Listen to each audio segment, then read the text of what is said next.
गुजरात के बड़ौद राज्य में, जहां नर्मदा की लहरें सदियों की कहानियां फुसफुसाती थीं, विक्रम संवत 1144 में एक बालक का जन्म हुआ।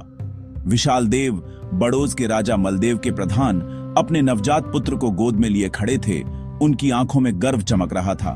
मल्ल देवी उनके पास बैठी, बालक के माथे को सहलाती, उसके छोटे छोटे हाथों में अपना भविष्य तलाश रही थी। उन्होंने उसका नाम हरिपाल देव रखा। देखो मल्ल, इसके चेहरे पर कैसा तेज है। विशाल देव का स्वर उत्साह से भरा था। यह बालक साधारण नहीं है। मल्ल देवी धीरे से मुस्कुराई। ये तो समय ही बताएगा स्वामी, अभी तो ये सिर्फ हमारा हरिपाल है। हरिपाल देव बचपन से ही कुशाग्र बुद्धि के थे। उन्होंने शास्त्रों का अध्ययन किया, युद्ध कला सीखी और शीघ्र ही राज्य के मामलों में अपने पिता का हाथ बटाने लगे।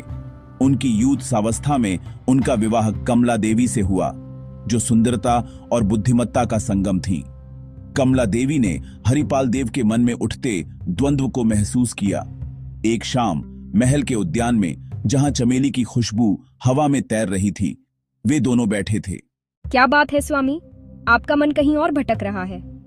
कमला देवी ने उनके कंधे पर हाथ रखा। यह राजकाज, यह वैभव, यह मुझे अधूरा लगता है। कमला, मेरे भीतर कुछ और है जो मुझे पुकार रहा है।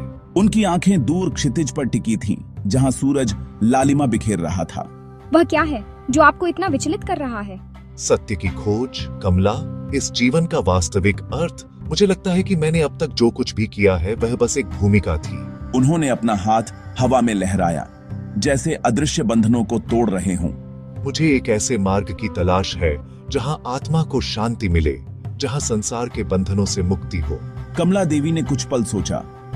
उनकी आंखों में उदासी की एक क्षणिक छाया उभरी, फिर दृढ़ता ने जगह ले ली। यदि यही आपकी नियति है तो मैं आपके निर्णय का सम्मान करती हूं, पर क्या आप जानते हैं कि यह मार्ग कितना कठिन होगा? कठिनाइयां ही तो हमें तराशती हैं, हरिपाल देव ने कहा। उनकी आवाज में अब एक नई दृढ़ता थी। मैं वैराग्य अपनाऊंगा, इस सांसारिक मायाजाल से स्वयं को मुक्त करूंगा। उनके इस निर्णय ने महल में हलचल मचा दी। विशाल देव और मल्ल देवी ने उन्हें रोकने का बहुत प्रयास किया, पर हरिपाल देव का संकल्प अटल था। उन्होंने राजसी वस्त्रों का त्याग किया, अपने सभी सांसारिक संबंधों को पीछे छोड़ा और आध्यात्मिक यात्रा पर निकल पड़े। वर्षों तक उन्होंने भारत के विभिन्न हिस्सों में भ्रमण किया, ज्ञान की खोज की और अंततः अपनी तपस्या और अनुभव के आधार पर एक नए दर्शन की नींव रखी। सन 1277 में इसी हरिपाल देव ने, जो अब